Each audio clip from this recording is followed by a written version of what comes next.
Everyone, welcome back to my channel iconic Sangeeta maths academy. कैसे हैं आप लोग? आई होप सब लोग अच्छे से होंगे और अपनी पढ़ाई भी अच्छे से कर रहे होंगे। तो देखिए, आज मैं आप लोगों के लिए लेकर आ गई हूँ क्लास 8 का जो मैथमेटिक्स का सैम्पल पेपर हम पढ़ रहे थे उसका सेक्शन ए, सेक्शन बी और सेक्शन सी में ऑलरेडी करा चुकी हूँ। आज हम क्या करने वाले हैं, ये देखिए, ये सब हम कर चुके हैं और आज हम करेंगे, ये सब के मैं सॉल्यूशंस डाल चुकी हूँ ऑलरेडी। आज हम करेंगे सेक्शन डी। ठीक है, तो सेक्शन डी के क्वेश्चंस के लिए, क्योंकि यहाँ पर स्पेस थोड़ा कम है तो इसलिए मैंने उसको अलग से किया है, हम वहाँ पर इसको देखते हैं। तो देखिए, ये मैंने यहाँ पर क्वेश्चंस नोट कर दिए हैं। तो देखिए, सेक्शन डी का हमारा पहला क्वेश्चन क्या है, यानी कि क्वेश्चन नंबर 35 हमें क्या गिवन है। क्वेश्चन नंबर 35 में दिया गया है, कुसुम buys some chocolates at the rate of ₹10 per chocolate. She also buys an equal number of candies at the rate of ₹5 per candy. She makes a 20% profit on chocolates and 8% profit on candies. At the end of the day, all chocolates and candies are sold out and her profit is ₹240.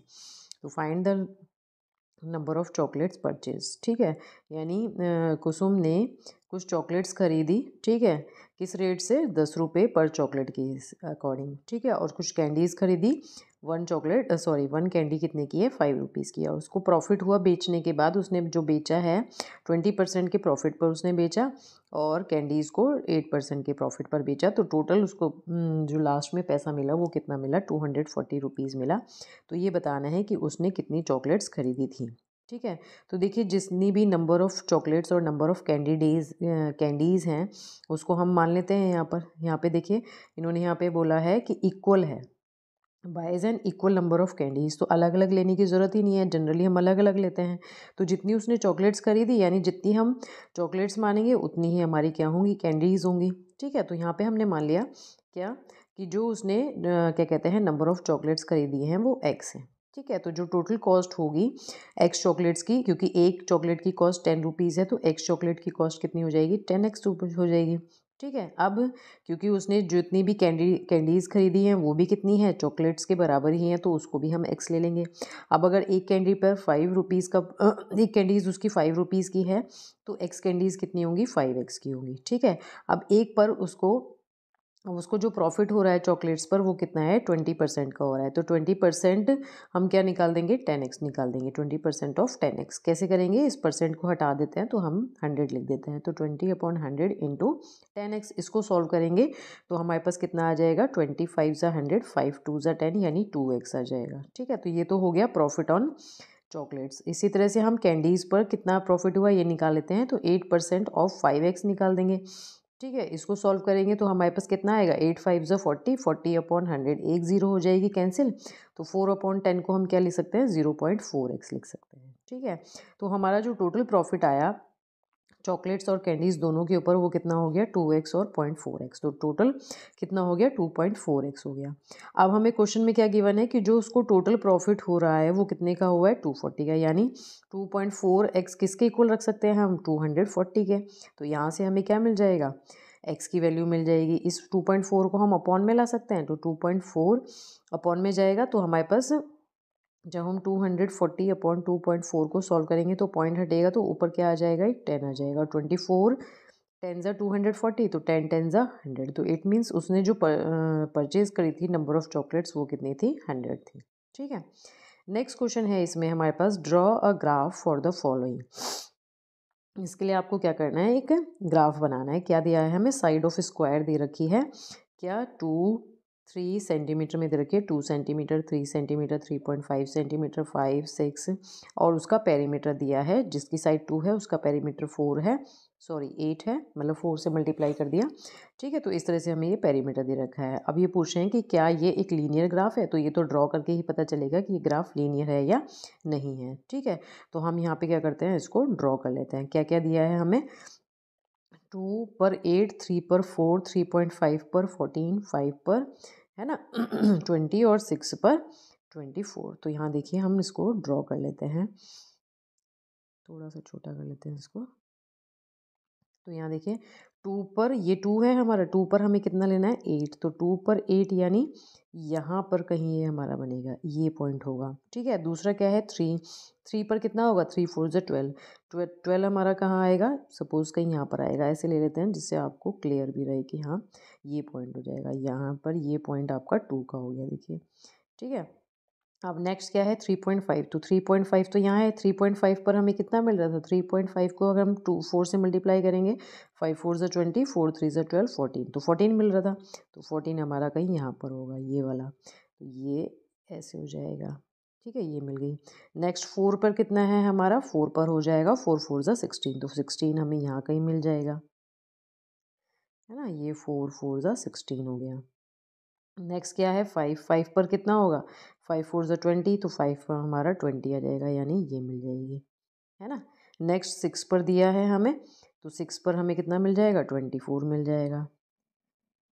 तो देखिए ये हमें मिल रहा है, यहाँ से हमें क्या मिल रहा है, एक स्ट्रेट लाइन मिल रही है ना, क्या मिल रही है, ये क्योंकि मैंने हाथ से बनाया है इसलिए थोड़ा आगे पीछे हो रहा है, अदरवाइज ये स्ट्रेट लाइन मिलेगी आपको। तो ये स्ट्रेट लाइन मिल रही है, तो इन्होंने पूछा है कि क्या ये लीनियर ग्राफ है, हाँ बिल्कुल ये लीनियर ग्राफ है, क्योंकि हमें यहाँ पे क्या मिल रही है, स्ट्रेट लाइन मिल रही है। और जो हमें ड्रॉ करना है वो आपको इस तरह से दिखाना है। यहाँ पे जब आप इसको ड्रॉ करेंगे तो इनके पॉइंट्स मेंशन कर दीजिएगा, 2,8, 3,12, इस तरह से इनको भी आपको मेंशन करना है और इस तरह से आपको इस ग्राफ को बना के दिखाना है। ठीक है, तो यहाँ पे हम क्या लिख देंगे कि हमारे पास is it a linear graph, yes it is a linear graph, linear graph है ये हमारा। ठीक है, नेक्स्ट क्वेश्चन है हमारे पास इसमें 37, factorise the expression and divide them as directed. ये है, इनको क्या करना है, हमें फैक्टराइज करना है और साथ में इसको हमें डिवाइड भी करना है। तो देखिए आप क्या करिए, m² - 14 m - 32 को ले लीजिए पहले और इसको फैक्टराइज कर लीजिए। कैसे फैक्टराइज करेंगे, जनरली हम कैसे करते हैं, जो हमारा कांस्टेंट होता है और x² का जो कोफिशिएंट होता है उसे हम मल्टीप्लाई कर लेते हैं। तो मल्टीप्लाई करेंगे 32 के 1 से 32 ही रहेगा, 32 के फैक्टर्स करेंगे, कर लीजिए 2 1 ज़ा 2, 2 6 ज़ा 12, 2 8 ज़ा 16, 2 4 ज़ा 8, 2 2 ज़ा 4।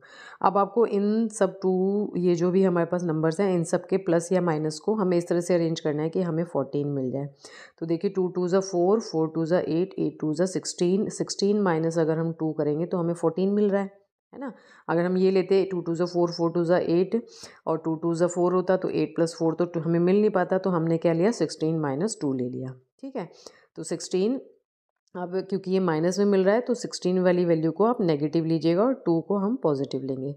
तो -16m + 2m - 32 हो गया। m कॉमन लीजिए, इसमें से m कॉमन लेंगे तो m - 16 बचेगा, यहाँ से 2 कॉमन ले लेंगे तो m - 16 हो गया।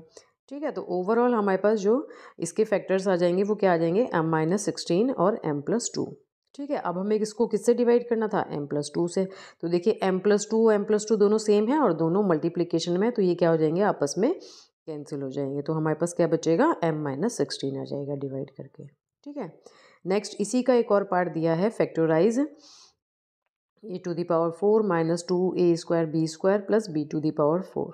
ठीक है, तो यहाँ पर देखिए ये हमारे पास कोई इस तरह से फैक्टराइज होने वाला तो कुछ फॉर्मूला बन नहीं रहा है।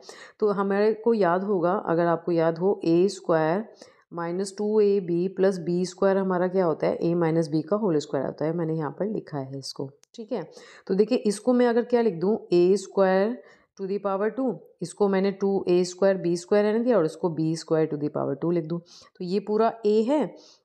ठीक है, ये a और b हो गया और ये पूरा b हो गया। अगर हम इस फॉर्मूले से इसे कंपेयर करें तो इसको हम क्या लिख सकते हैं, a² - b² का होल स्क्वायर लिख सकते हैं ना, क्योंकि इस पूरे की जगह a है और इस पूरे की जगह b है, तो इस a जो हमारा है उसकी जगह हमने क्या लिख दिया, a², जो b है उसकी जगह हमने b² ले लिया। अब इसमें एक फॉर्मूला और अप्लाई हो सकता है, क्या, ये वाला a² - b² क्या होता है, a - b × a + b होता है ना। तो यहाँ से हमें क्या मिल जाएगा, a - b का होल स्क्वायर और ये हो जाएगा a + b का होल स्क्वायर, है ना। इस अंदर वाले को हमने ओपन कर दिया। अब ये आपका क्या हो जाएगा, फिर से इसका फॉर्मूला खोल दीजिए, ये वाला जो हमने यहाँ पे लिया हुआ था, और इसको भी हम a + b के होल स्क्वायर से ओपन कर देंगे। आगे इसमें कोई भी हम इसको और एक्सपेंड नहीं कर सकते, तो आंसर यहीं पर इसका ख़त्म हो जाएगा। ठीक है, नेक्स्ट क्वेश्चन की तरफ बढ़ते हैं। नेक्स्ट क्वेश्चन है a birthday cake has 2 tiers as shown in the given figure. इस तरह से एक 2 टायर का बर्थडे केक है। Find the volume of the cake. तो हमें इस केक की वॉल्यूम निकालनी है। तो देखिए वॉल्यूम निकालने के लिए हम क्या करेंगे, एक बार तो हम जो नीचे वाला टायर है इसकी हमें क्या दे रखी है डायमेंशंस 20 बाई 20 बाई 15 दे रखी है। तो एक बार तो हम नीचे वाले की निकाल देंगे, है ना। यानी 1 2 3 जो हमें ये नीचे वाला है 1 2 3 ये हो गया। ठीक है, ऊपर वाला टायर हमारा कौन सा है, ये है, यानी फोर्थ जिसको मैंने लिखा है। इसके डायमेंशंस क्या दिए हैं हमें 10 बाई 10 बाई 5 दिया है। ठीक है, तो हम क्या करेंगे, volume of the cake is equals to क्या हो जाएगा, volume of the lower cuboid 1 2 3 और वॉल्यूम ऑफ क्यूबॉइड 4 जो मैंने ऊपर वाला लिया है। तो जो 1 2 3 जिसका आ रहा है उसकी मैंने लेंथ ब्रेड्थ हाइट क्या बताई है 20 20 15 और जो ऊपर वाला है उसकी क्या है 10 10 और 5 है। तो बस अब आपको फॉर्मूला अप्लाई करना है, L into B into H होता है वॉल्यूम के लिए। तो हमने यहाँ पर इनकी वैल्यूज़ रख दी। 20 इंटू 15 कितना आ जाएगा 6000 और ये कितना आ जाएगा 500। तो कितना आ गया आपके पास टोटल 6500 सेंटीमीटर क्यूब क्या हो जाएगा, इस केक का वॉल्यूम हो जाएगा। तो ये इसका आंसर हो गया। ठीक है, नेक्स्ट क्वेश्चन है हमारे पास इसमें, Kritika is following this recipe for bread. She realizes her sister used most of sugar syrup for her breakfast. Kritika has only half cup of syrup, so she decides to make a small size of bread. How much of each ingredient shall she use? मतलब ये कह रहे हैं कि जो कृतिका है नीचे एक ब्रेड रेसिपी दे रखी है, वो उसको फॉलो कर रही है, बट उसे लगा कि उसकी सिस्टर ने जो शुगर है वो काफ़ी सारी यूज़ कर ली है। तो अब उसके पास जो शुगर बची है वो 1/6 कप ऑफ सिरप बची है। तो उसने सोचा कि अब मैं एक बड़ी ब्रेड, ये जो हमें रेसिपी दे रखी है ये बड़ी ब्रेड की दे रखी है, तो मैं स्मॉल ब्रेड बना देती हूँ। तो ये कह रहे हैं कि स्मॉल ब्रेड बनाने के लिए अब ये जो इंग्रेडिएंट्स इसमें दिए हैं इनकी किस किस तरह से हमें इनको कम करना होगा, उसको क्या क्या लेना होगा। तो देखिए अगर एक बड़ी ब्रेड बनाने के लिए उसको 1 कप कुकिंग ओट्स चाहिए थे, कुकिंग ओट्स, ठीक है, और 2 कप ब्रेड फ्लावर चाहिए था, 1/3 कप शुगर सिरप चाहिए था। देखिए अब शुगर सिरप की तो बात हो रही है, पहले कितना था चाहिए था हमें 1/3, अब क्योंकि उसके पास कितना बचा है 1/6, तो 1/6 कैसे होगा, ये इसमें हम हाफ से मल्टीप्लाई करेंगे तो ही तो होगा ये 1/6, है ना। तो इट मीन्स उसके पास इतनी बची है ना। पूरी ब्रेड बनाने के लिए 1/3 लगती, हाफ ब्रेड बनाने के लिए उसके पास इतनी बची है, यानी स्मॉल ब्रेड बनाने के लिए। तो अब यहाँ पे हमने क्या किया, इसे हाफ से मल्टीप्लाई किया, तभी तो ये शुगर सिरप हमारे पास कंपेयर हो रहा है ना। तो यहाँ पर अब आपको क्या करना है, इट मीन्स ये जितनी भी सारी की सारी इंग्रेडिएंट्स हैं इन सबको हाफ कर देना होगा। क्या कर देना होगा, हाफ कर देना होगा। तो देखिए अब सबको हम यहाँ पे क्या करेंगे, हाफ कप कुकिंग ओट्स लेंगे, 1 कप हम ब्रेड फ्लावर लेंगे, 1/3 का हमने हाफ कर दिया 1/6 हो जाएगा।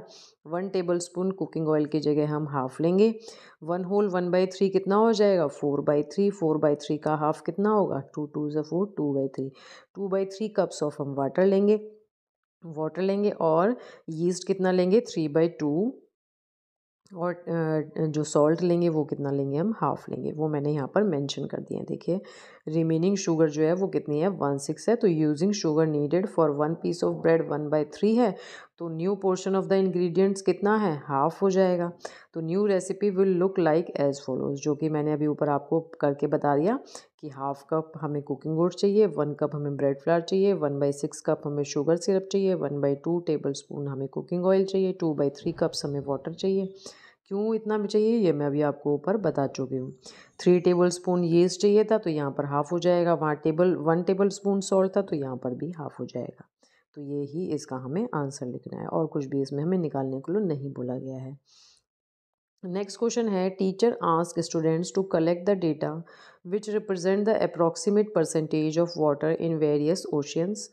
ठीक है, the students collected the following data given below, prepare a pie chart for the given data. अब आपको क्या कह रहे हैं, ये कह रहे हैं कि एक टीचर ने स्टूडेंट्स को डेटा कलेक्ट करने के लिए बोला, ठीक है, कि अप्रॉक्सीमेट परसेंटेज बताइए जो भी अलग अलग ओशियंस में वाटर की परसेंटेज है।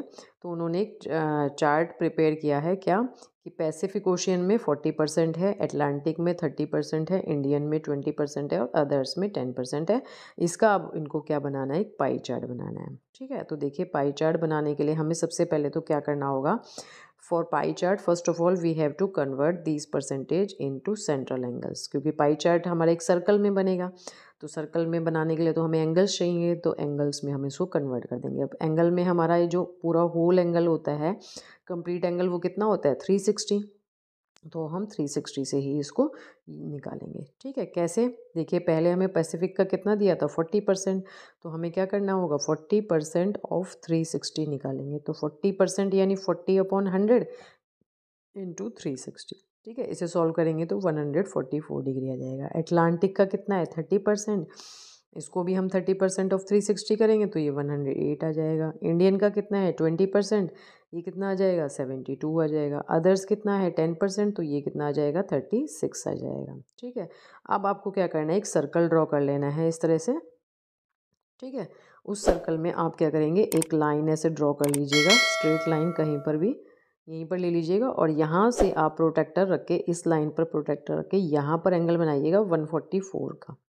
क्या बनाएंगे 144 डिग्री का एंगल बनाएंगे, और ये लाइन आपकी 144 डिग्री की होगी। ठीक है, देन आप प्रोटेक्टर को रखोगे इसके ऊपर, और जो उसका सेंटर होगा वो यहीं पर रहेगा। फिर वहाँ से आप क्या करेंगे 108 डिग्री का एंगल बनाएंगे, तो ये एंगल जो होगा वो 108 डिग्री का होगा। अगेन आप प्रोटेक्टर को इसके ऊपर रखेंगे, उसका सेंटर यहीं पर रहेगा, और फिर आप क्या करेंगे 36 डिग्री का बना लेंगे। ठीक है, तो ये एंगल कितना लेना है आपको 36 डिग्री लेना है, और जो बचा हुआ होगा वो आपका 72 डिग्री आएगा, या आप चाहें तो उसको मेज़र करके देख लीजिएगा। तो बस इस तरह से हम इसका क्या बना देंगे, पाई चार्ट बना देंगे। ठीक है, तो ये आपका इस क्वेश्चन का पाई चार्ट हो गया। तो बस यहीं पर आपका ये सेक्शन ओवर हो जाता है, यहीं पर ख़त्म हो जाता है।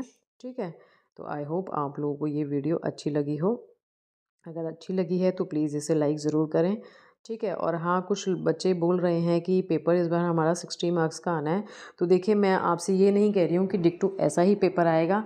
मेरा एम इस पेपर के सॉल्यूशंस डालने का ये रहता है हमेशा, कि बच्चों को क्वेश्चंस प्रैक्टिस करने के लिए मिल जाएं और ज़्यादा।